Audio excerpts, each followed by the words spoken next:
Blog Talk Radio.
Hello, everybody, and thanks for listening. This is the Magi Star Astrology Show with your host, Reverend Dr. Michael R. Vanderpool, intuitive astrologer.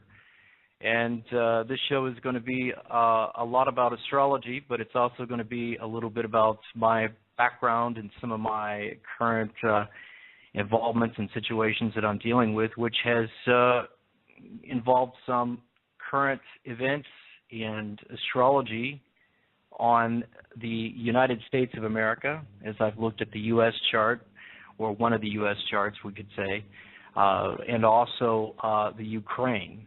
So these are topics that a lot of people are interested in right now that are near and close to me, as well as a lot of people in the world in general, especially because, for example, the Ukraine has made world news and continues to make world news in these last few weeks because of their struggle for greater, if there was real independence, but the Ukrainian people.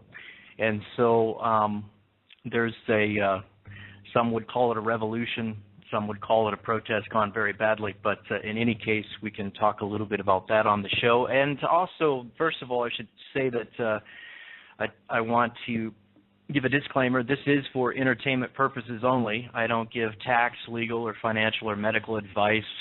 See your professionals for that. I do a lot of astrology consults. I've done this for a number of years now. My first published work with astrology, as far as publicly speaking, was a storm warning for Israel, spring-summer 2007, published back in around March 17th of 2007 from the Republic of Panama, in which time there was a lot of talk in the world media about war in Israel. Actually, it was, war with Iran was the media hype at the time. And I had wrote this astrological prediction basically in a two-paragraph summary. And I was at that time with my wife, former wife, who was from Ukraine. We had met in Ukraine in around, I think it was about October of 2004. I had come to Ukraine for the first time in April of 2004. And it was actually just on my birthday I arrived to the Ukraine. Rode into Kiev, and I remember the song by Rasmus. Rasmus is the Finnish band, if I've understood correctly, if my memory serves me correctly, and off the Dead Letters soundtrack. And so that song comes to mind, my first time coming into Kiev with my interpreter, Rastik.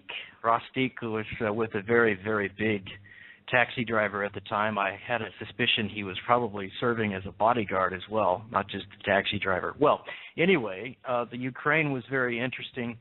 My first impression was, to be quite honest, as if though I had landed someplace in the middle of hell. It was very economically oppressed, and the conditions were quite shocking for me. I'm not used to seeing laundry hanging off of balconies and the old Soviet-style apartment blocks, and kind of the whole missing grass thing, too. It was in the time of year, early spring, where they actually have a sparse grass that is different than what we're used to in the United States of America, for example. So the whole scene was quite surreal for me. It was quite a culture shock, and it's something that I'm glad that I did. I'm glad that I had that experience, but I had met my former wife there in, as I said, around October of 2004. And this would be the beginning of a great adventure that would take me halfway around the world, actually all around the world before it was over with. And so it's a long story. Maybe I can get into some of that. But we at one point ended up in Panama. And Panama City, the Republic of Panama, is where I wrote a storm warning for Israel, spring, summer 2007. And basically, and you can, those that are listening either live now or later in the archive podcast of this show, you can find that at http://universalstar.gs. That's my website. And as an intuitive astrologer, there's documented proof of some, let's say, more than a handful, but not much more than a handful at this point, of documented public accurate predictions that I've either published to Facebook in advance or to YouTube over these last few years and months, especially in the notes section of my Facebook page, but also to YouTube. And my first one, though, this work is documented in terms of the ebook that I had published, is now available on the documented proof section of my website, universalstar.gs. And that book that I wrote and published with the technical help as far as the actual PDF itself, with the help of my former wife, Yulia. At the time, we were in Panama together. And that March 17th, publishing 2007 of that work was a time where we'd hear in the world media about how that, we need to go and to strike Iran and, all this stuff. And there was a Russian general that would come out and say that, it's going to happen on March, the end of March, the Americans or the Israelis will attack and all this stuff, And so I wrote this work and I looked in the astrology chart of the government of Israel. It's very easy to do. because Israel became a nation at a very specific time. At 4 p.m. in the afternoon, the gavel hit in a court, and Israel became a nation. So because of that, using astrological principles, we're able to see that Israel indeed was born. And using that chart, I was able to look ahead, something I specialize in, and see that actually the Russian general was wrong. But what did happen at the end of March was, on a grand cross in the government chart of Israel, the Arab heads of state got together, including the head of state of Syria, and they had a meeting, and they gave Israel a threat. And basically that could be summed up as, give up some land or face war. And so what happened later, on a kind of a quadruple, kind of a multiple grand cross in the government of Israel chart, they did indeed experience war that summer, unfortunately. So I had published this work March 17, 2007, and I also said to watch for signatories, for it to end in signatories August 1st, 2007, and that is indeed what happened. And I'm probably one of the only people that I've been able to find in history that has done something like that. Now, you can ask yourself, is it true, or, can that be possible? And yeah, it sure is, because I did it. And I was actually corresponding with Barry Chamish, Chamish, an author in Israel, prolific investigative journalist, a former soldier himself of the, I think it was the Israeli Defense League, but he's quite a fascinating person. You should check out his website. But I had corresponded with him at that time just as a, somebody out here on the internet that had an interest in Israel. And I had asked him a few questions about his work, about the situation, but he's certainly a witness as to who I am and the work that I had done at that time, because I got it down to the day accurate. And I don't know anybody else that's done that, but if you do, please send me an email. I'd like to know about it. So that's using astrology, and specifically that's using Magi astrology, which I consider to be the very best. There's certainly other astrology out there that I use that I consider to be of value, and I have to give credit to the Magi Society for the Magi astrology, their software, also the society itself, the membership, and the all the great teachers over there and the people that share on their websites and things like that. And I have to give another disclaimer in regards to that. I use other forms of astrology. I am not a certified Magi astrologer, and there's a lot that I have yet to learn. Although I will say that it's pretty amazing that somebody can take the basics of Magi astrology and do something so fantastic as that, and do it well and do it accurately. I had actually shared that piece of research at that time with someone at the society, and their comment was that that's an outstanding piece of research. They had some clients over in Israel, and I actually myself sold some items through eBay at the time. My ex-wife had she was at that time, my wife had made some mola pillows. She had, we do eBay, did eBay at that time. I still do eBay. And she liked to take the molas, that's M-O-L-A, from the Panama Indians, if you want to call them that, the indigenous people of Panama. Very colorful, very wonderful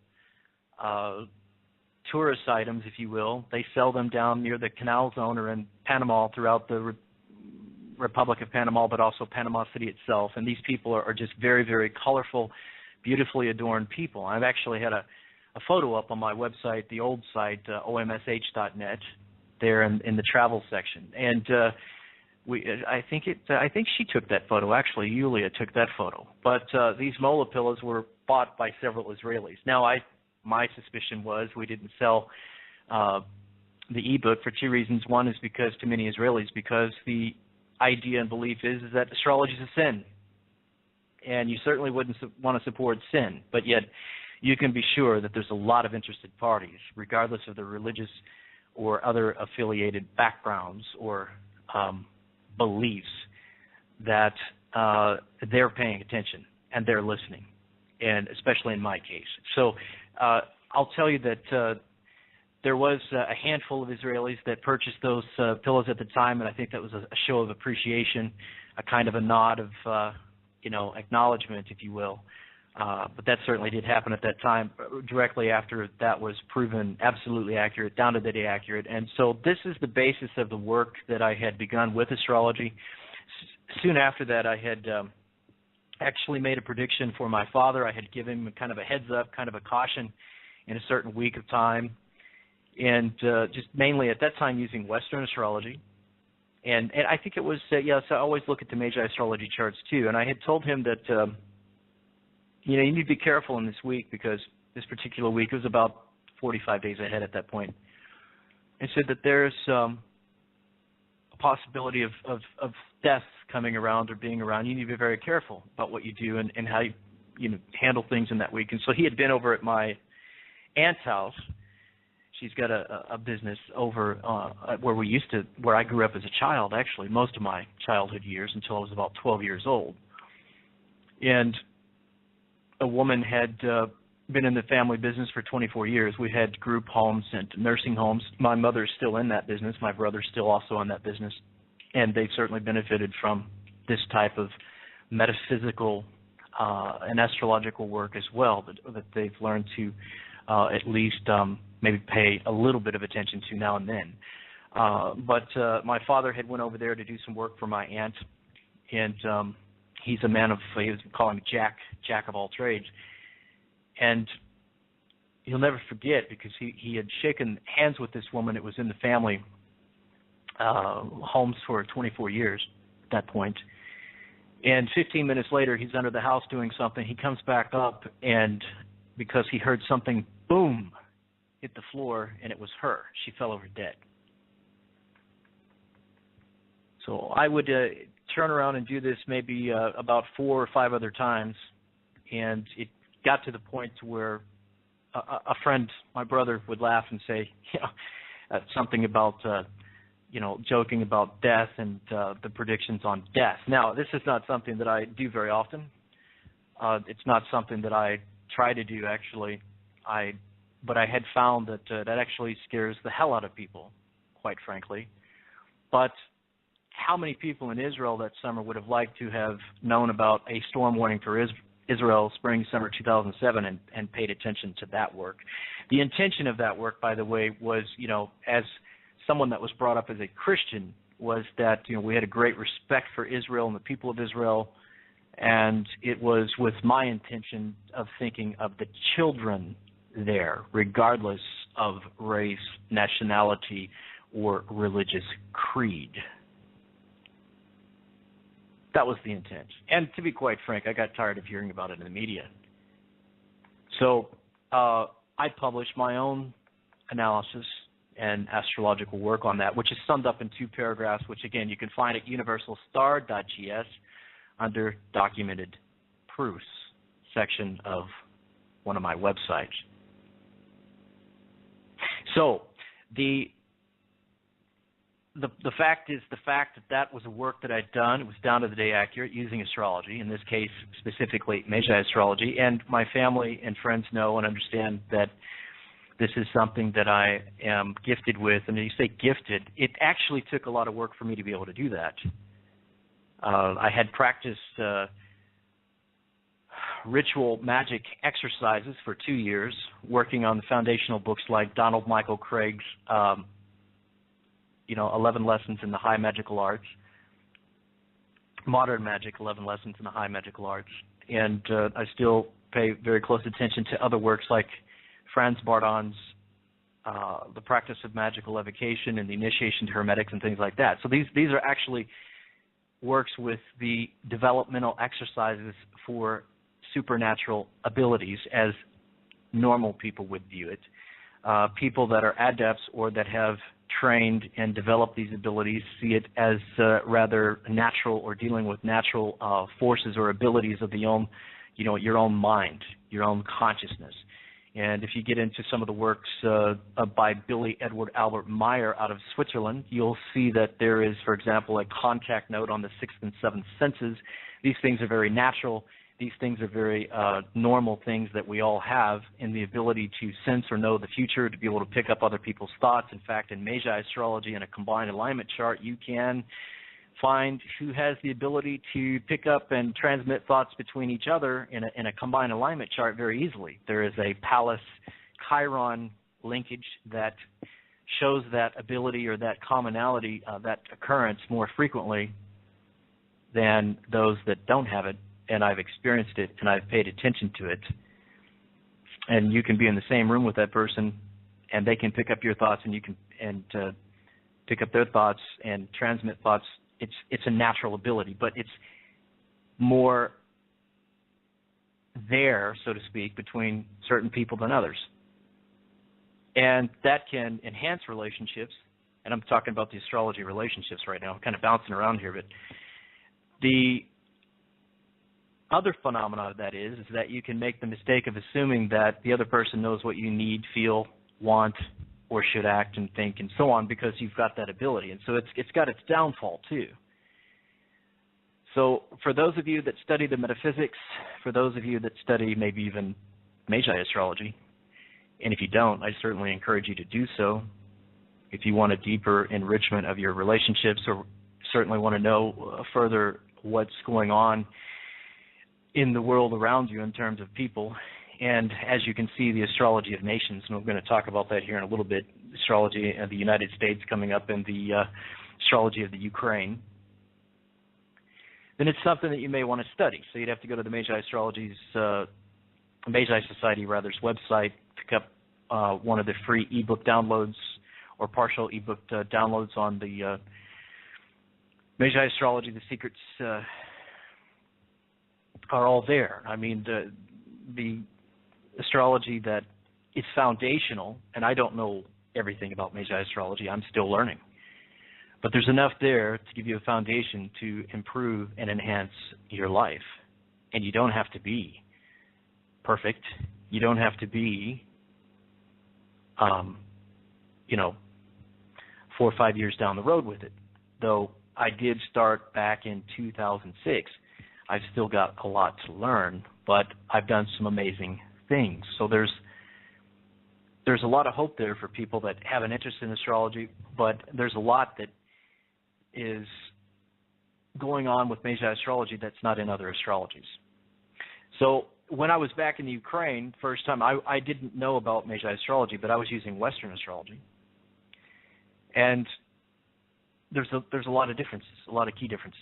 But I remember when I had my then she was the girl that became my personal assistant, my interpreter, who I later married, Yulia. And she had came to me one day and said, I want to do this deal with you. And she had some things going on. So I looked at the Western astrology, the horoscope for that day off of the Astrodien's website out of Switzerland, Swiss-American website. And it's saying in the horoscope that, if you'll sign this agreement this day, you're going to get an offer that you can't imagine the returns that you'll get. And here she was in our kitchen at the time, the kitchen of my flat over on Gogolivskaya. And that street, I think, was named after a famed former USSR occult writer, by the way, or mystic. I'm not 100% sure about that, but my Russian and Ukrainian friends have told me about that. I've been in 26 countries. I've been in about 8 or 9 this year so far. It's hard to keep up, actually. But in any case, Ukraine was one of the countries that I had spent my first 13 or so months expat style outside the United States of America. And I had a flat on Gogolivskaya. And that's where we signed an agreement. And the rest is history as far as our relationship is concerned, and it led to marriage and so on and so forth, and eventually divorce and everything else. And this is a long story, and again, I'm kind of bouncing around, but it began on astrological knowledge, because I looked at her that day and I told her, I said, I don't do deals. I don't, especially, I'm new here in a foreign country, and it's not something that I do. But because the horoscope that day actually advised that I would be presented with a written contract and an agreement that I would get immeasurable returns on, I did it. And that's a true story. And I couldn't believe my eyes. And you'll see that quite frequently. Just on the Western horoscopes. Now, I don't view it as accurate as Magi astrology, but there's still a value in it. I still pay attention to some Western astrology. So with the caveat in mind, I'm an eclectic. I am a member of the Magi Society. I also pay attention to fixed stars astrology, and I'm back on the topic right now at the moment of pure astrology itself, if you want to call it that, or the different forms of astrology. And I also have studied relatively seriously into Vedic astrology, although it's something that I don't do too much at the moment because there's an issue with software. Pandit Parsai, that's P-A-N-D-I-T-P, last name's P-A-R-S-A-I. Pandit Parsai used to be a great astrologer, still is, if he's considered on the stage of international stage of great astrologers. He was with the government of India for 20 years, and for the royal family, an astrologer for 40 years. And he had even predicted earthquakes very accurately using Vedic astrology. So Vedic astrology has a lot of life predictions, but they have an element of mythology, I like to say, and some religious nonsense, if you will, that I don't subscribe to. But yet there's a lot of Vedic astrology that's very accurate and has a very big value. And so that's something that I've also continued to keep an eye on. There is his Star Guide to Love and Marriage, which has some warnings about the Vedic Rashi and Navamsa charts in terms of marriage issues and love issues that cannot and should not be ignored based on, thousands of years, maybe 40 or more. Who can actually say for sure his family is actually, he's a 25th generation father-to-son astrologer, Vedic astrologer. And there's secrets that have been handed down that have only been revealed in his works. But they are absolutely precious if you're an astrologer and interested in the astrology of love and marriage. So in any case, there are some afflictions that are pointed out in the book that some of us have. It has to do with the 7th and 8th house, Mars and Saturn afflictions. And it's quite known throughout India, which is a country that reveres and respects astrologers and astrology. In fact, they have, in court, deemed it a science officially. And in any case, I just wanted to share that there is some incredible wisdom and deep value in his works. And I've used that in one situation with one friend in particular that was chillingly prophetic and accurate for his life. I picked up that book and I read from him a certain part of that book about his life, and it began to absolutely prove accurate over the next 6 to 9 months in his life as he went through one of the most difficult ordeals. And sometimes I think that, you get a sense for what to look at. You get a sense for where there's something significant. And you share that with somebody if you need them to, be aware of that, if you have that feeling. And that's part of intuition. And that's the part that's not astrology. And earlier tonight I heard someone say that astrology is not only a science, at least we're speaking about Magi astrology, but it is also an art. And that part, the intuition, which we try to, in my case, develop through a number of exercises over the years, specifically 2 years straight every day, every single day. I think I missed maybe 2 weeks of practice in that time, 2 years. And you're trying to develop the intuition. And you're looking at a chart, or you're getting some insight on transits and progressions. And a lot of it is research. This is a beautiful point that not only I've heard from the Magi Society, but I've read in Pandit Parsai's works, which is that a good astrologer will know the family that he's, because over in India they look at a good astrologer like a doctor for the family. And if you have an astrologer, he's like the family's physician. He's like on that level, so to speak. Now, remember, I'm just doing this show for entertainment purposes, information purposes, and, you need to consult your professionals for your legal, medical, psychological, tax, and all that sort of thing like that. Your licensed professionals for that kind of advice. But an astrologer can certainly tell you a lot of things, that especially with family matters, about what's going on. I've done that several times with my own family and been quite successful in that. And now, we're not always perfect. We do make mistakes. I'm not always right. And there's various reasons that can be attributed to that. In one case, there was a software issue that I personally had miscalculated on a chart, and so it's something that I always try to double check, triple check to make sure. And there are other factors. We're always learning. It is a science and it is an art, and it's something that new research comes in on. It's some of the most exciting research in modern history, in my opinion. It's the Magi Society's MAC studies on the importance of the astrology of Chiron.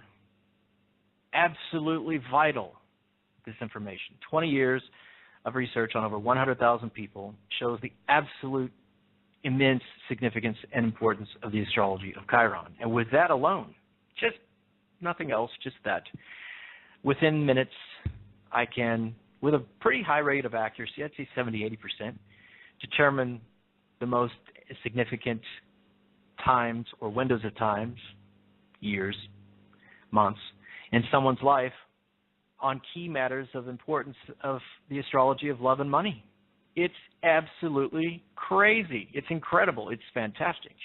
It's very helpful, especially if you know when the universe is showing you a green light in some areas or a red light in others. Now, it can be a lot more complicated than that. Then again, sometimes it can be pretty simple. Just seeing a sign. And for those of you that are Christian, that are feeling guilty for listening in right now, he's with the devil, or he's a Mason, or he's a man of the stars, or whatever. I've heard some pretty weird things, especially in this part of the world I'm in right now, which is Tbilisi. That's Tbilisi, Republic of Georgia, which is a very strongly Orthodox country. Estimates are as high as maybe 95, 97% that this is pretty strongly Orthodox culture, and in an extreme form that I never found myself in Russia or the Ukraine. I've been in Russia 3 times, by the way, and one time it was for 3 months. First time was in Kislovodsk for a week. And so I've had some people tell me here when I first landed down, well, last time it was in 2010, the first time. I've been here quite a lot. I've actually been here a total of almost 5 years, coming up soon, in Georgia. And somebody had said to me, well, astrology is sin.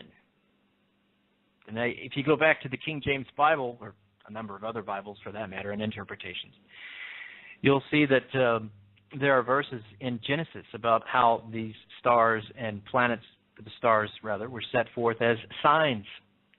You will see in, I think it's Ecclesiastes, the verse about the Lord said it was a day for a year and a year for a day. This is how we calculate progressions. In Magi astrology, this is exactly how we calculate progressions, and accurately so. In fact, if you want to look up Astro-theology and the work of Jordan Maxwell, or some of the other works, there's an interesting work out there by a former, now deceased author, James author, on mushrooms and mankind, and that goes in a little bit different direction. But the Astro-theology and some of the sciences of the mystery schools have not only held this knowledge about the stars and their influence on our lives and the impact on the cosmology of our world and our personal experiences as well as collective experiences, but also they have been held over and can be decoded in our, for example, the American tradition of Christmas. And that story that is in the gospel of the Bible is actually, by some interpretations or some opinions, a story about the heavens and the yearly procession of the stars and how things are working with astronomy. And it's tied into allegory. It's tied into stories that have become traditions, cultural traditions across the world. They have actual symbolic meanings about how the heavens work. And not only how the heavens work in an astronomical manner, but also in a manner that is as above, so below. The Hermetic axiom, as above, so below. It's just that some astrological knowledge now is now scientifically proven. It's more with the advent of supercomputers and other tools, including better documentation than ever before in terms of news events and better accessibility via internet and other computerized technologies. It's now easier to do that research. And so science and research, the research part of this makes you a better astrologer. So if you're dealing with somebody like an individual or a family, the more you know about them, the higher your accuracy is going to be, possibly. The more you know about somebody. So these people you're working with on a personal level, long term, these clients, these people that are consulting with you, and if you know, like, hey, I'm going through a divorce, or hey, I've got this problem at work, or hey, I've got this health issue coming up, the doctors told me, you know, we're going to do these, and so on and so forth. The more background you have, and you're dealing with somebody that's open with you. You're not dealing with somebody that's trying to test you or trick you. I get those kinds too, and it's so funny. Because this week alone, you can just see them fall away. You can just see, you just, boom, stun their mind. One girl came to me, and she had asked me about a relationship. And I told her, just one sentence, simple astrology, Magi astrology. Pluto was square Chiron in a CAC. It was a clash aspect. And I said, she says, tell me about our relationship and our future, our potential. Tell me. And I said, well, I said, is he coming and going from your life? She didn't answer for about a day. It again stunned her. Well, the story is this person goes in and out of situations on the road or other situations, and he's not there half the time or most of the time. So it's one of those kinds of things. So, you know, it's like just one sentence, boom, boom. I don't do that all the time, but she was trying to test me also. So I've got a pretty good memory too, and she'd asked me about this one other time before, and it proved accurate. So, but when you see a Pluto clash Chiron in a CAC, combined alignment chart using Magi astrology, you can be sure that some circumstances of money or love or relationships or family are being pushed out of your life more often than not. So, you know, those are things that are good to know if you're looking at whether you're going to get married to somebody or not, or whether you're going to do a business partnership with somebody or not, or whether you're going to go into a project together over the long term, if you're going to put your name and sign on the dotted line. That kind of knowledge is good to know. It's simple and easy if you have some experience with it. And, you know, like I said, there's a 77% rule in Magi astrology, and that certain principles, certain concepts have been proven, statistically speaking, to be applicable 77% of the time. In another case, there is a clash that we'll see in a combined alignment chart, a relationship between two individuals, and you can give it about an 85% chance that relationship will end in failure. But, you know, some people may want to know that. Are there remedies for that? Well, you can talk about the stone remedies in India for certain planets, and you can also talk about the inadequacy of the Vedic knowledge compared to modern Magi astrology's research, but yet there's a wealth of information in the Vedic astrology. So I remain an eclectic astrologer, but I also most firmly rest upon the foundation of Magi astrology. But I try to keep an eye on the fixed stars as well. Just knowing a couple of points from a fixed stars chart can completely change somebody's life. I have a close friend over the years who had a fixed star that simply interpreted as one who clashes with people. That was so shockingly accurate that it blew me away, because I knew immediately, and he knew immediately as well. He's a strong Catholic, and in fact, he's a confirmed Catholic, and loves the Catholic Church and the Pope and things like that. And we remain close friends for almost since I was 13 years old. And this is just 2 or 3 years ago, and I'm pointing this out, and he's pretty skeptical, in a healthy way, in a good way. And I personally noticed that I think it helped his life, because, you know, it's like a reflection. As above, so below. Hey, man, take a look in the mirror. This is what the framework of the stars, the map of the stars in your life shows you. This is something to reflect upon. Know thyself is the first step to true wisdom. Know thyself. How many times, for those of us that are on Facebook, they see these little images, these little montages, or these little images float around with these little sayings on them, and they say, the first step to wisdom is to know thyself. Well, dear friends, dear listeners, and enemies alike, welcome to the show. I joke a little. But if you're going to know yourself, and there's these sciences, these observations that astrologers have taken down and put to paper and put to nowadays digitized in a lot of cases and shared in books and writings over these thousands and thousands of years, is it worth to know thyself? If you can simply pick up a chart and see a reflection, a map, star map, planetary configuration that it literally affects your life, and which was written about in the Bible, in Genesis. If you want to give that credence, if you want to look at that book, and I'm not saying that you should or that you shouldn't. Certainly there are truths in many places. And there's a lot of falsities too, and I think this is something that I don't think somebody out there has a monopoly on truth, although I find a great value in the introduction to the spiritual teachings, which are linked to on my website, universalstar.gs. People ask me, are you religious? Are you a Christian? Then I'll say, I'm a universalist. I study the introduction to the spiritual teachings, the teachings of the Spirit, the teachings of truth. They are linked on my site under the spiritual teachings. And there are 269 lines there for the many of you that keep asking me this question. And if you can come up with something more profound, please let me know. Because I haven't found it yet on this earth in any of the many writings that I've went through over the years. In fact, I created a Bible CD research tool that I sell on eBay on a CD that we put together, Yuli and I put together in our travels. In fact, the majority of that was in Panama.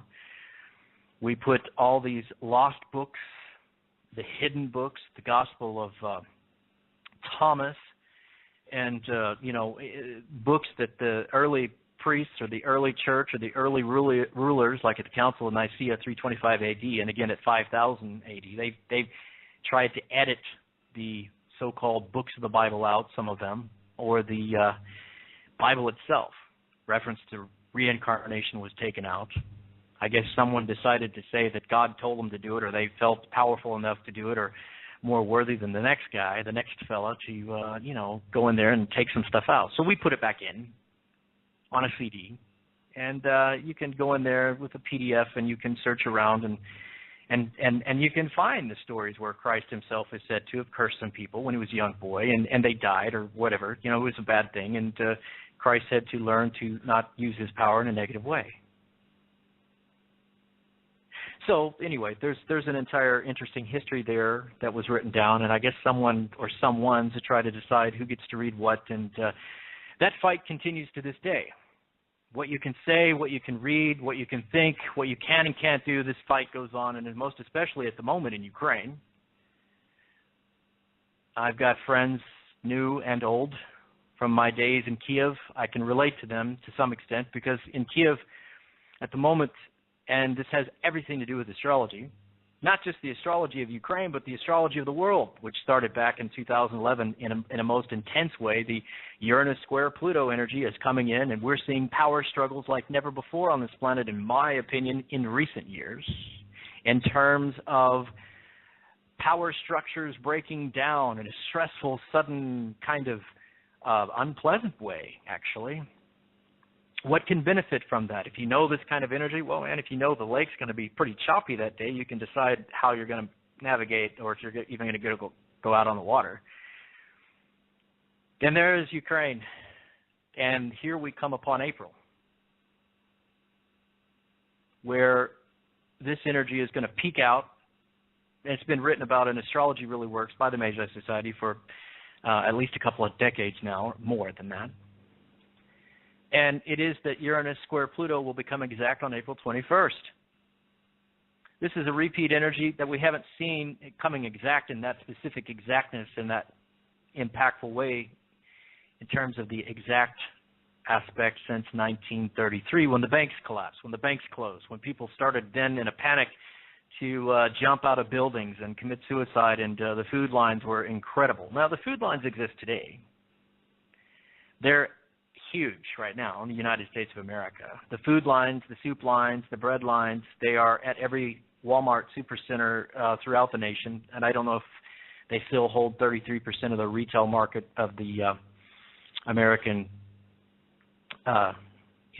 public or not, but they're a big major retail for anybody. Any American knows this. I mean, if you go to Walmart Supercenter, you're getting, about 80% of anything you'd ever need probably. And so where's the food lines, man? This is like 1933, right? Like, where is it? Well, if you go to the U.S. Department of Agriculture and you look up what's happening with food stamps, and of course they probably skewed that around. I'm not sure what's happening with that. If people got cut off or they've changed this, try to manipulate this data. But the fact was, last quarter, there's more people on food stamps than ever before in modern history. So where's the food lines? They're in people's pockets, EBT cards. And you can't tell who's got an EBT card versus a credit card or a debit card. You don't, unless you're looking really close, you can't tell with a card swipe. You can't see what's going on. Now the clerks can.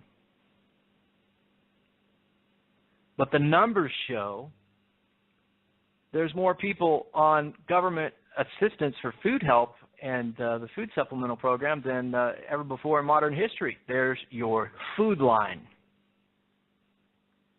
There's the bread lines, the soup lines. You just can't see it, but you are seeing it. The numbers show us. It's one of those invisible things. It's a card trick. How about that? It's a pretty cool thing the magicians have been able to pull off, the magicians of technology. So that's a little factoid you can look up with your U.S. Department of Agriculture. And if you're a good researcher, and I guess nowadays that can mean somebody knows how to type something into Google. I say that sarcastically, but yet, it's a beautiful tool. It's a great tool. You can see that what I'm saying is true. Now, the problem with April is that not only do we see the astrology of the Uranus square Pluto, and there's a Grand Cross coming in there, and there is some hope. I mean, there's an element of hope that the people that listen to this radio show, or the people that have this kind of knowledge about Magi astrology, about what's coming up in April, and I'm not the only astrologer that points this out, by the way. There is a famous astrologer to the Hollywood celebrities, the Hollywood stars right now, and it came out in an article in Britain I had read, who was actually preparing people in classes on how to survive April. I mean, she thinks it's going to be that bad. Now, as a Magi astrology is showing us, as someone that's looking at Magi astrology and using Magi astrology, what we see is that there is a glimmer or a glimpse of hope in that, in a configuration that makes that part of that planetary synchronization that is a part of that that mid-April window all the way into the 21st, is that there is a very positive couple of strong aspects that you can see using Magi astrology that might help to offset that for the wise federal agencies and corporate boards right now that are, you can be sure, listening in, to help offset this. Now, does it mean that it will be offset? I'm not saying that at all. And I'm saying that there is always hope, especially in modern times, because you see, before 1907 and before 1933, modern astrologers had never seen this. Now we see it, and now we're saying, pay attention, wake up now, because if we don't take precautions, if we don't do, and everybody's got a different place in life, a different position. It might be the man that sweeps trash off the street, or the garbage collector, or it might be the local priest. The Georgian Orthodox Church, to their credit, has tried to prepare their people for these years ahead. They've tried to say, you might want to move back, or actually encourage people, you might want to move back to your villages, which is like a Russian dacha-style situation. The dacha is where you're able to grow your own food. This is where you're able to have pick your own apples, grow your grapes, your vineyards, to be able to store food, grow food, and get away from the cities, because it's not going to be the place to stay. So to their credit, the Georgian Orthodox priests have said to their people, these are hard years ahead. Prepare to go back to the villages if these things come about. And that's from their way of seeing things. That's from their information, their sense, their knowledge, their insight. And so on this point, you see, I would agree with them. These are some difficult years. There's some information in the Meyer contact case that speaks about the same kind of things in these years ahead, as you can see on Michael Horn's website, theyfly.com. Something like volcanoes, food and fuel, and finances. You know, these kinds of things are as a result of overpopulation and some other factors that I won't go into. But my family's already, and my friends have already been preparing. They've seen enough predictions from me on a personal level, which have been quite numerous, and that have come to be quite accurate. And they have, well, you know, when I was home, I made some videos with target practice, pistols, shooting, laser sights, things like that. And they're on my YouTube channel. You can find my YouTube channel at Michael Vanderpool or the TIGR7170 on YouTube. And you can see that I'm out there and I'm filming my dad and my brother, and they're target practicing, and my mother, she's target practicing. She's a business owner. And, you know, I mean, they're ready. They're ready to defend themselves within the law. And they're ready to, if these times manifest in the way that, you know, you can listen to people like Gerald Salante, if they manifest in the way that a lot of financial analysts or future trends analysts have been warning us about, there's certain things that need to be done that you have to be prepared. But energetically speaking, there is the issue of power struggles that goes on and continues in Ukraine right now. Now, about the United States chart, I got to looking at this only about the last week or two. And I see that there was a looped heartbreak transit. That's when Saturn's clashing to Chiron and applying, you know, in a looped transit. Those are hard. Those are impactful. Those are big. And the United States chart that I'm working with had that back in 2008 and 2009. And I was talking to my mom, like, you know, what do you think was going on back in 2008, 2009? And she's like, well, you know, that's when the recession was happening and the markets were hit pretty hard.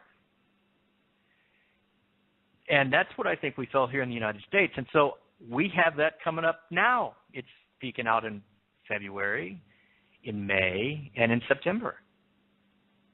Oh, that's not a good thing to see when we see what we see in April. Now, the hope is, you see, by using Magi Astrology, we see that there's a couple of good positive trine aspects in that connect with that Grand Cross. And I'm not going to get into all the technicals.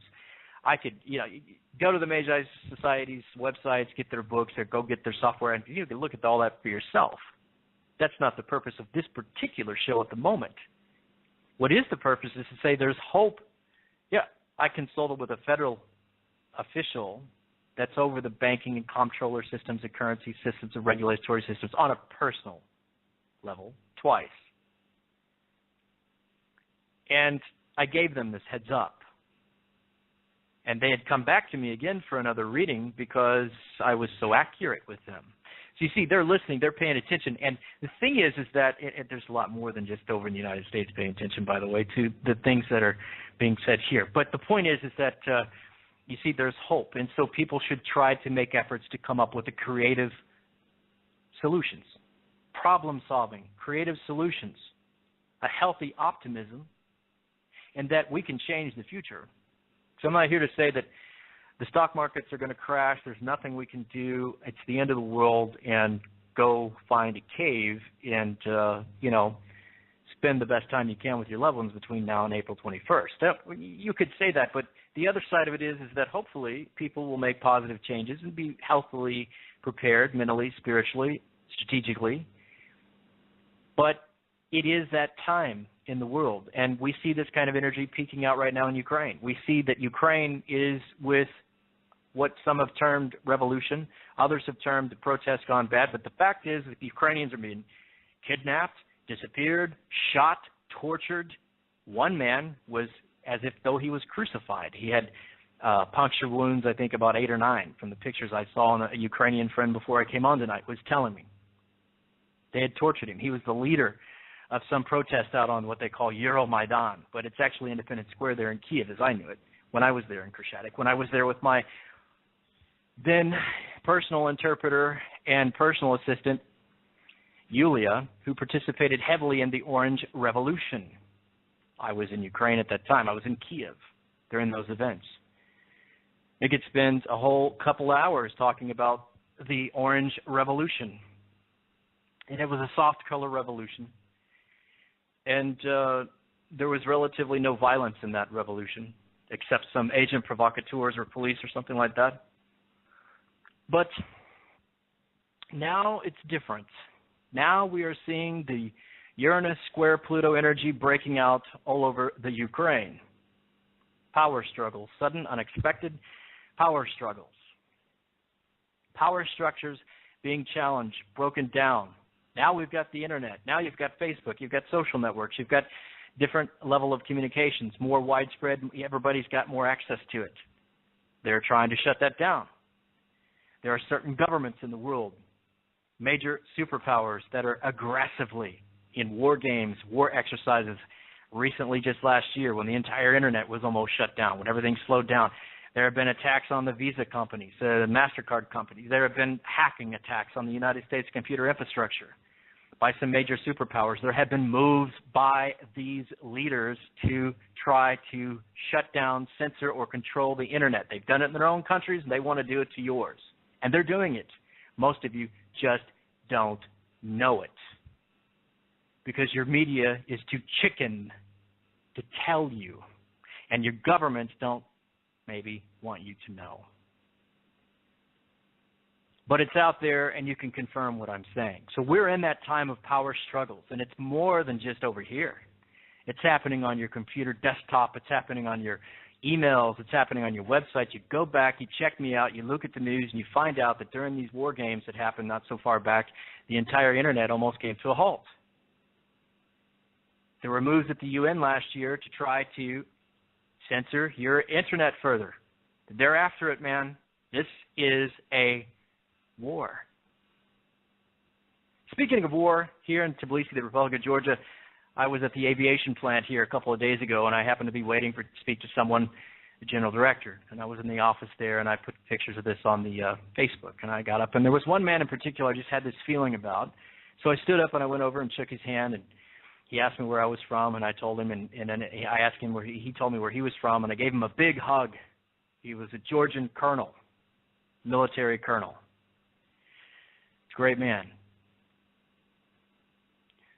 And that's a whole other story. So, but the point is that, you see, in Ukraine right now, there is revolution. There are people being disappeared. There are people being kidnapped.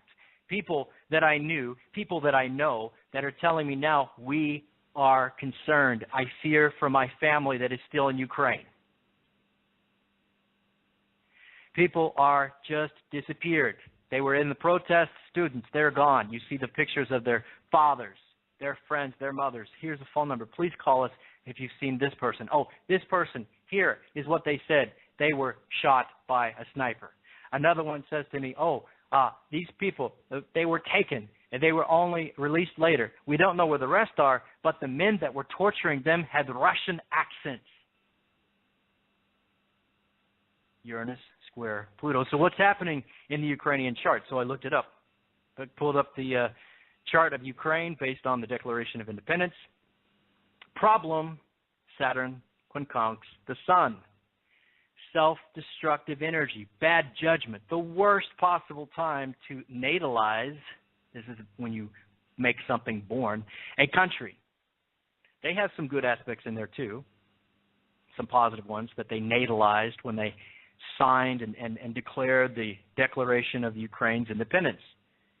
And using that same chart, though, there is hope. There is absolute Jovian, Jovian, Jupiter's hope. Jupiter represents the divine, kind of like the God wisdom, so to speak. It represents the good fortune. It represents protection. It represents peace.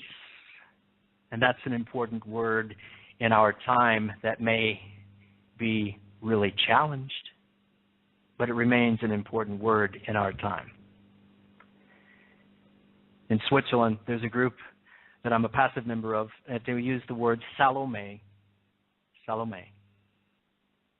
And in Georgia, the Republic of Georgia, it's not unusual to find a Georgian girl who's been named Salome. It is said to have come from the ancient Lyrian language, and it means peace in wisdom. For the Ukrainian friends out there, and I know some of you are listening, there is hope. And in particular, the hope comes in 2015, around spring, early summer of 2015 into 2018, spring. The Ukrainian chart, using the Declaration of Independence, has a Jupiter quincunx Earth.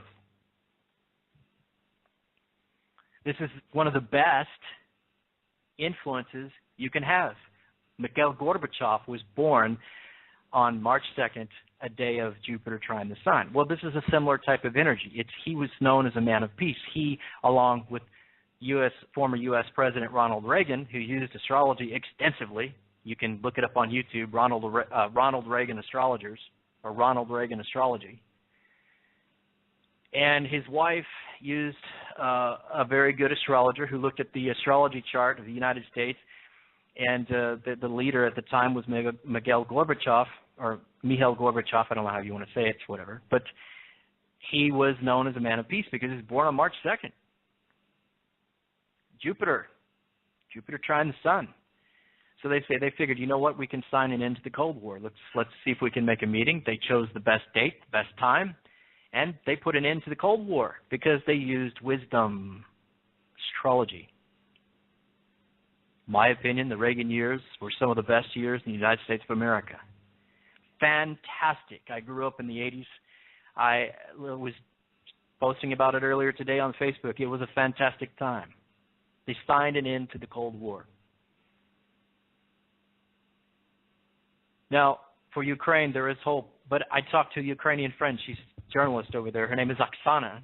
I met her here in Tbilisi, May 17th, 2013, and some very tragic events that were happening that made world news, protests, and the streets here. I do some journalism. I'm a member of the American Press Association, so I was out there, and I had another journalist friend who happens to be Georgian, who's in exile right now in Sweden, the country of Sweden. I just talked with him for the first time in a while tonight over Skype.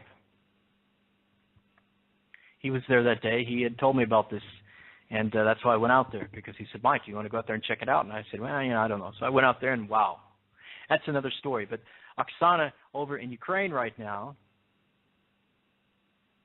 is seeing and posting about horrible things. It's terrible what's happening. So they need the support of the U.S. Senate. They need the support of the U.S. Congress. They need the support of the U.S. people. Not only the U.S., everywhere, the international community. The international community needs to step up to the plate, because if they allow that type of horrible oppression of an entire population of people, it's terror. It's terror. It's terrorism. They're scared to death. They fear. And if not for themselves, such as one Ukrainian friend, Oleg, in the United States, they fear for their loved ones still in the Ukraine. You've got a voice, people. If you want to keep it, you better use it.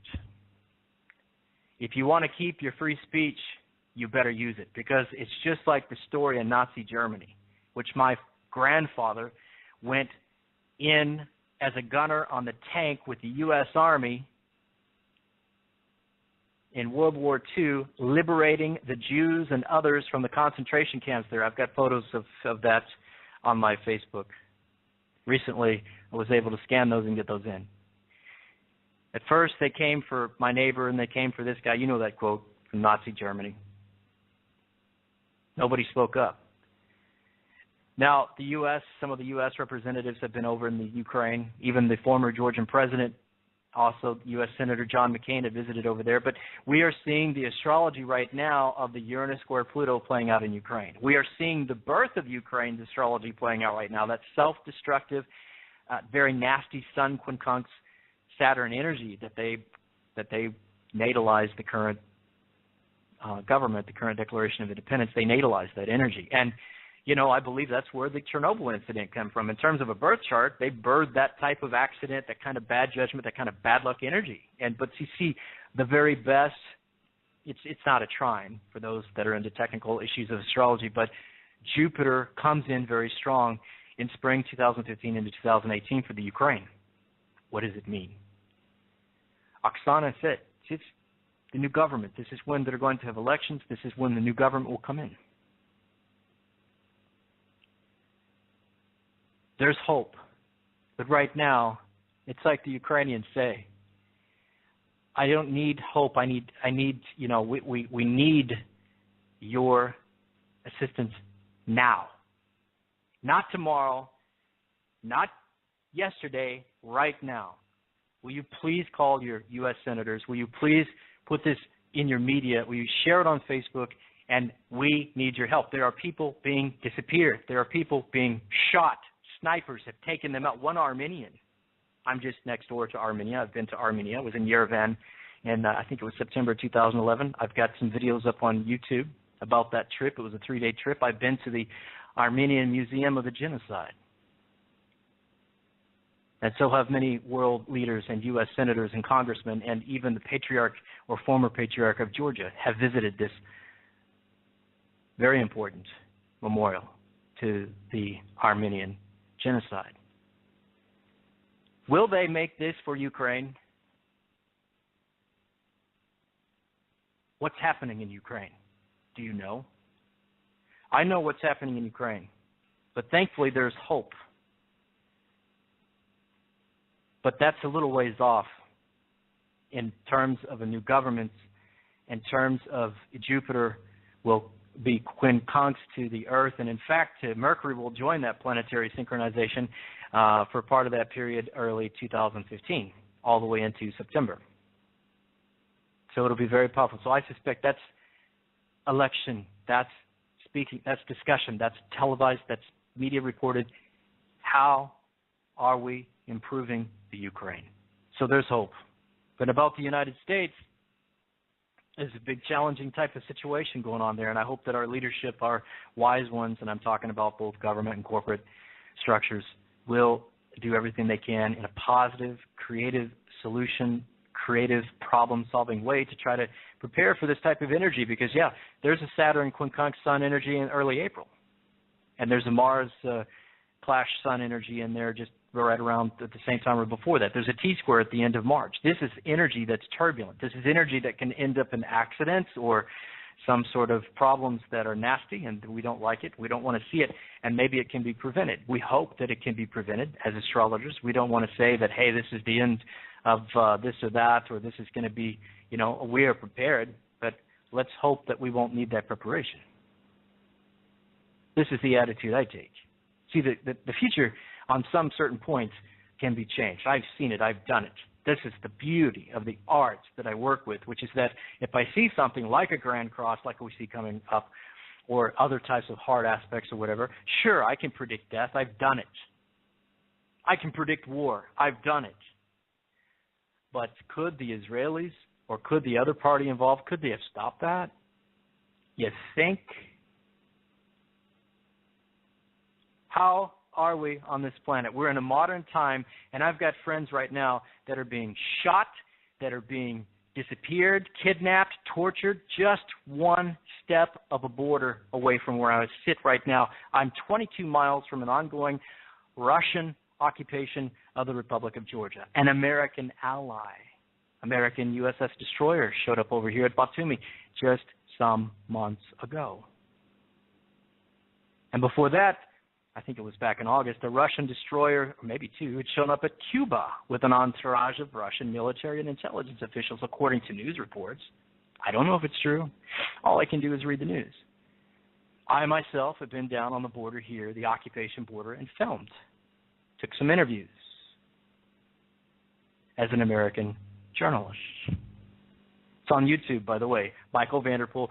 That's TIGR7170, my YouTube channel.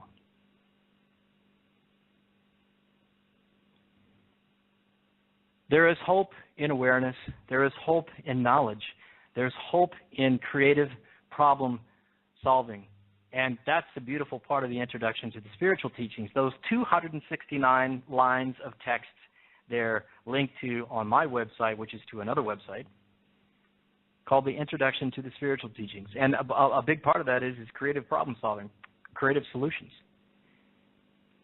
The power of the consciousness, the power of the spirit. This is what this show is about, and it's going to go here. And I don't know if I'll have time to take calls or not. I hope so. I see that there's some callers right now.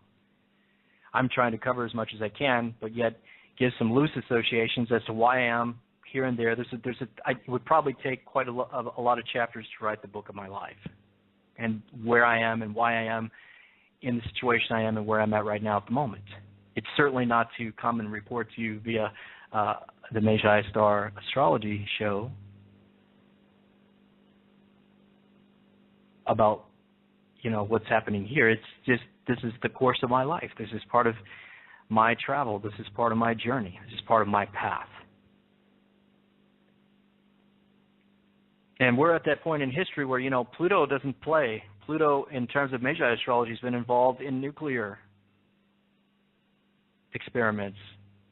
And you can do a little research into the Magi astrology's, the Magi Society's writing on Magi astrology and astrology of Pluto. It's nothing to be played with. But it's at the same time not something to be in fear about. But you see, the astrology of the United States is this loop-Tartbreak transit is part of that. Now, that doesn't mean all is bad because there's some good progressions in there, but part of the astrology of the United States is a progression of Pluto trine Mars. Well, this is the bulldozer. They can do great things, build great cities, pave new roads ahead, but it's also, you can run people right over. Be a little bit too pushy sometimes. Run people over and not notice it because you're paving the way ahead to progress. And there's a Mars clash Chiron in there. You need to watch out for accidents, but it's a confrontational energy. It's kind of an angry energy, and this is part of the Russia's President Putin natalized this into his current presidency. Mars clash Chiron energy. This is why in the beginning of his presidency, I think there was some accidents. He needs to take it easy and be more careful with what he's doing because that's the energy he took in along with some other energy. And the need to agree to disagree, that's Saturn clash Jupiter energy, and we call it a nuclear clash. That's the kind of energy that the Fukushima incident occurred under in Japan, by the way, back in March, I think it was, if I remember right. So knowing the astrology of nations can be helpful for diplomats. Intelligence can be good to know for other people that are into strategy and planning and hopefully working things out and getting along and managing this energy properly so that we can maintain a peaceful and productive world. That's going to be the challenge in this period, and how to manage the astrology of power struggles, how to manage the very extremely challenging financial crisis that there's the greatest chance it will deepen. But you see, there's some wise heads out there that have this knowledge, that know this, and that's the promise of the configuration that we see in mid-April, in that there is not just the negative astrology, there is some positive astrology too. And so hopefully, you see, they'll be able to say, here's how we can handle this.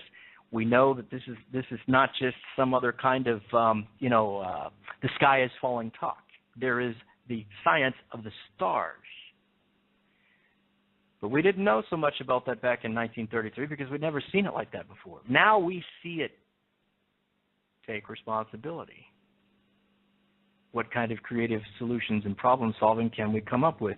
Corporate, government, individuals, heads of family, heads of state. What positive solutions, peaceful solutions, what creative solutions can we come up with for the future of humanity on this planet? You see, that's the challenge now. And when we deal with issues of power struggles and power structures breaking down or reforming and building up again, that's the promise for Ukraine. It may be some time off, maybe. But there's the hope that shows in the stars. And about the United States chart, this is a powerful nation, natalized under 3 of the 4 most powerful influences in Magi astrology. 3 of the 4 of the most powerful transits. I'm talking about the Declaration, not only the Declaration of Independence, but the U.S. Constitution itself. That document, one of the most important documents in the history of mankind, in my opinion. Well, certainly there's a lot of history that most of us aren't aware of on this planet. But if we look at one of the most important documents in the history of mankind, it would, many people, although, believe me, I've heard from people just the last few days, they're close to me here, and I mean not in a relationship, but I mean physically, that absolutely despise that document, because that document's based on free speech. That document's based on equal rights and the Second Amendment and other things that have been an American tradition since 1776 and 1777 and so on. This 1778 rather. This is the kind of thing that goes back to the very foundation of the United States of America. Freedom of religion, freedom of speech. But you see, astrologers, you can bet the very best at the time that those events took place, and I'm talking about the founding of America. Benjamin Franklin, our other founding fathers, Benjamin Franklin's a fantastic astrologer. They knew what they were doing. They applied the wisdom. They made the Declaration. They signed the Constitution under some of the most powerful stars ever. Can anyone argue that? When just some years ago I had read that the United States of America continues a GDP of twice the amount of, I don't know if it's twice the amount or just more, I'd have to look that up again, of the BRIC countries all combined. How about that little factoid? You can look that up and find out if it's twice as much or just more. But that's pretty amazing because the American people work harder. They work longer. Now, I'll say the Swiss work hard too, and the Germans, and probably the Japanese. I haven't been to Japan. I'm probably not going anytime soon. But the point is that the American people work harder. They work longer. They are innovative. They, as I put on the end of a video about the Alexander Cartavelli opening of the aviation plant here in Tbilisi, the Republic of Georgia. They named this aviation plant after the great inventor. He's Georgian. He came to America. Alexander Cartavelli. That's K-A-R-T-V-E-L-I. They had a military air show here, first one in Georgian history, on September 9th, 2013, in honor of his birthday. He was born on September 9th. He came to New York as an American immigrant to America. He was Georgian, but he came and became an American immigrant, right? And Georgian immigrant, however you want to say that. But he labored under freedom. And it was Einstein, I think, that said, Albert Einstein, that only great things can come from those who labor under freedom. Well, we see that today. And look, go do your research. Go look it up. Innovation, creativity, progress, the American way. And we've got a president that I've understood that has encouraged the people of the United States, and in his speech here just a short time ago, very recently, it's time to take action. It's time to make progress, positive steps, peaceful steps, positive steps forward. It's time for the American government to take positive steps forward, to take steps, not just talk. You know, I visited the U.S. Senator Claire McCaskill's office down in Columbia, Missouri, and I talked to one of her staffers about some of the journalism I'd done here in Georgia, among a few other things, and had submitted some of the links to the YouTube videos which I had done with some Georgian friends here with the help of some Georgian friends, and had been down on the occupation border here. And we talked for about 30 minutes, and I shared with them my concerns about this country that I'm currently doing this radio show from, just under 22 miles from the ongoing Russian occupation of the Republic of Georgia.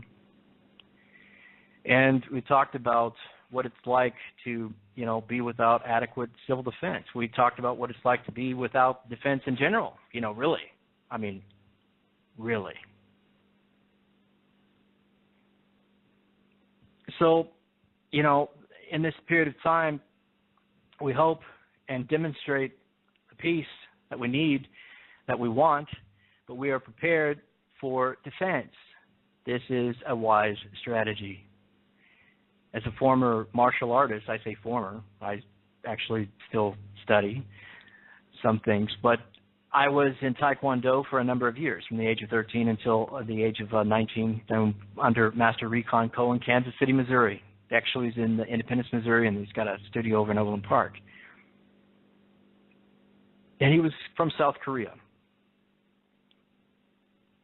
And I think that the values that the Koreans taught, integrity, self-control, these are values that you just don't buy off of a shelf or stick in your pocket or read about and then you've got it. You've got to. It's a constant work, and that's something that all of us can benefit from if we'll implement that into our lives. And it's something that was taught to us every single day for at least 5 years that we were going to Taekwondo classes there in Independence, Missouri. We had to recite these values. These are the values of strength. These are the values of self-discipline. These are the values of hard work. This is the value of sweat. This is the value of integrity. Where is that in our world today? The more that we can flourish that, the more that we can harvest that, the better off we'll be. So this is just kind of a freelance, kind of free expression here in this, that I've given the astrology of Ukraine. I've made it very simple for now, and there is hope. But right now there's the need that the Ukrainian people have for the international community to be doing what they can with their leaderships and trying to bring some kind of peaceful situation back to the Ukraine. And there's also the need for the United States of America to be prepared for some challenging times coming up, and hopefully they'll be able to resolve that. The creative edge, the creative solutions, that approach, and being prepared, being very prepared, but also prepared for a positive future and hoping to put that into play, because there's going to be some challenging times. That's what the stars show. But what can we show, how we handle that situation? That's going to be the key question in that. So, in short, I like to do a freedom quote, and I often post that to my Facebook page. And today's freedom quote is, "The most courageous act is still to think for yourself." And that's by Coco Chanel. It's Chanel. That's the great fashion designer and model. The most courageous act is still to think for yourself. And I'd like to comment on that and take that one step further, and it's to think creatively, to think positively, and then to try to implement that where it's reasonable and within the law, to try to put wisdom into play. It's like this word Salome, peace and wisdom. So that's the challenge that we face right now, and this is the astrology that I interpret from these charts. And I'm looking and I'm thinking, each individual has got their own astrology. You've got your own challenges, you've got your own blessings, if you will. You've got your own sunlight, moonlight, you've got your own Jupiter, you've got your own Saturn. So everybody's got a different weather cosmology in this time. Some, no problem. It's going to be great. For some, you're going to have some serious challenge. But see, it's time to, as above, so below. It's time to look in the hermetic mirror, to be reflective, to contemplate, to think, because it is a challenging time in the world. It's not an easy economy. There are the bread lines. There are the soup lines. They're in America. They're around the world. There's a lot more going on in Ukraine than some rejection of some EU association agreement. There's a lot of frustration. There's economic challenges. There are challenges that have been going on there for at least far before 2004 and 2005 when I was there. What this is just is an expression of a very real problem that needs some very real solutions. And the international community, they're calling out, they're crying out in some cases for the international community to be involved, not just talking, not just, posting stuff on Facebook, but I mean actually contact with governmental leaders and perhaps even corporate leaders, there's a lot that can be done because people are dying and you're probably not hearing about it. And not only that, they're being tortured. They're being disappeared. So this is the astrology, and I'm talking about Ukraine and the United States, and the United States being what a lot of people believe to be one of the greatest nations in the world in this modern history, the last several hundred years, a few hundred years here, we've had some great things. But, it was the Reagan years, I believe, were some of the greatest years. And I'm not saying anything, about the current administration. I think that they're doing some very innovative things. And a lot of people would take offense to this or that or whatever. But the fact is that there's hope. And for the presidential situation right now in the United States, it will be challenged as well. But it's also got the very best energy, too. And one of the transits, progressed transits at the inauguration chart that U.S. President Obama last natalized for this current office. So there's hope. There's the challenge and there's the hope. But I wouldn't be doing a radio show about it if it wasn't significant in this sense that, it's the kind of thing where people need to step up to the plate and they need to be prepared to really meet the challenge that this time presents. And we're in that time. And I think there's very few people that are going to argue that. So in this, I'm not going to have time to take calls, apparently. I did get extra time even.